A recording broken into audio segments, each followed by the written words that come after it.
When you hear 1 billion valuation for a startup, what comes to mind? It's like Silicon Valley, America, right? Maybe London, but it's not Eastern Europe, right? Today, we're gonna look at companies from Eastern Europe that are valued at 1 billion. Plus, we will look at some of the advantages for businesses here in Eastern Europe compared to America and the typical kind of Silicon Valley. Before we start, my name is Nick and you are right now at the BlackBox show, where we show and demonstrate some examples of businesses from Eastern Europe that are successful and that could be inspirational to you so you can grow your business or have entertaining session with me for 10 or 20 minutes. Before I share 4 case studies from Eastern European founders, let's look a little bit back about some of the advantages from history for Eastern Europe. So one of them is we used to be Soviet Union, right? And that actually brought a lot of physics, math, engineering to Eastern Europe because there was, this run marathon for weapons, going to the moon, and many other things where a lot of money and resources were poured into the country to compete with, let's say, USA. By doing so in that era, it has helped some countries, like let's say Ukraine, have per year 130,000 IT specialists, or for example Poland to have 400,000 software developers being created, or a country that is next to my country, I'm from Latvia, like Estonia, to actually be one of the highest startups per capita in the world. And now to the second point. In Eastern Europe, it is much harder to get funding. So startups have to learn to stretch every euro and make every euro actually worth it. And this forces the companies to be very lean, very effective, and strong in the competitive landscape of the world. And the next part, it's money. Like, for example, in Poland, to have a software developer, it can cost you from 23,000 to 45,000 euros per year, compared to USA, where an entry software developer, it's like a cost from 90,000 to 140,000 euros per year. So here's the thing, you could have software developers, let's say 3 in Poland, doing maybe 3 times more work than one guy in USA. And many of the case studies which I'm gonna share are actually employing people from Eastern Europe for their startups, which are now actually located in USA as well. And the last part before we jump into the case studies is global thinking. So here in this room, we actually have had founders who are 1 million euro per year business and up to 2.5 billion euro businesses. All of them think globally. They try to look at other markets, not just in their local country, because in Latvia, it's like 1.8 million people. In Estonia, 1.3 million people. Okay,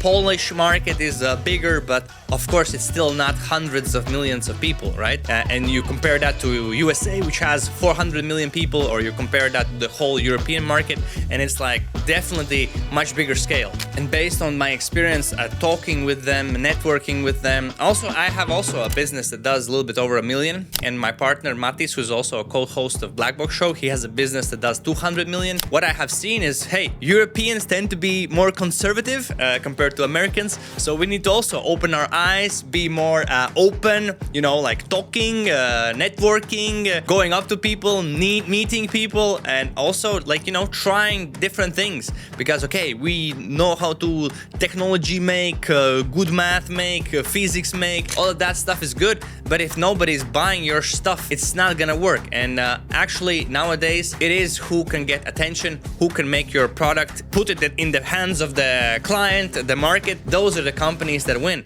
And these examples which I'm gonna share as case studies, they're exactly the same thing. These are businesses that have been built by actually deliberately making sure people know us, people see us, people hear about us, and then putting the product in their hands. And I'm not saying these products are bad, but I'm just saying they have mastered and worked and focused really hard on marketing and sales. So let's look at the first example. This company is called 11 Labs. You might have heard it. So this company is actually from 2 Polish founders, and you can see it is the most realistic voice AI platform. This is for companies basically to get text to speech, speech to text, and you can see all of these other things. And here are some of the customers they have some facts. Founded in 2022. In 1 year, they went from beta to 1 million users, which is pretty insane. Business came from the idea, what if we could make AI sound like a human? And in 2024, they raised 80 million. Now let's look at the second example. It's a company called infobip from Croatia. And this is a multi-channel platform. It was built primarily from the idea, hey, let's help businesses to send SMS in any sort of way. And right now they're doing multi-channel stuff for, as you can see, finance, retail, telecoms, healthcare, transportation, travel. And in 2020, they raised $500 million for their platform to actually have it. And what I think is interesting for this business, actually 14 years this company was fully bootstrapped, and then they raised money, and then they had this valuation over $1 billion. But I think it's just a good example for what you can do also from a small country such as Croatia. Now let's look at the company from Czech Republic, which name is MEWS. I hope I pronounced that correctly. This is a company that raised 1 million in 2024. This is a company for hospitality management software. It's a SaaS focused on hotels, small hotels, hostels, and they're helping them with booking, with kind of collecting money, with all sorts of stuff which hotels need. I'm not a hotel expert, but as you can see here, this is the business. And this is a company that actually came from the founders having to have the struggle. So they have a problem. They were working in this industry and they were facing problems with spreadsheets, data. It was tough to book, tough to have a system all in like kind of one place. It was not all in one place. So they kind of figured out, hey, let's build our own kind of platform. Let's build our own SaaS and help the customers with the problems we are facing ourselves.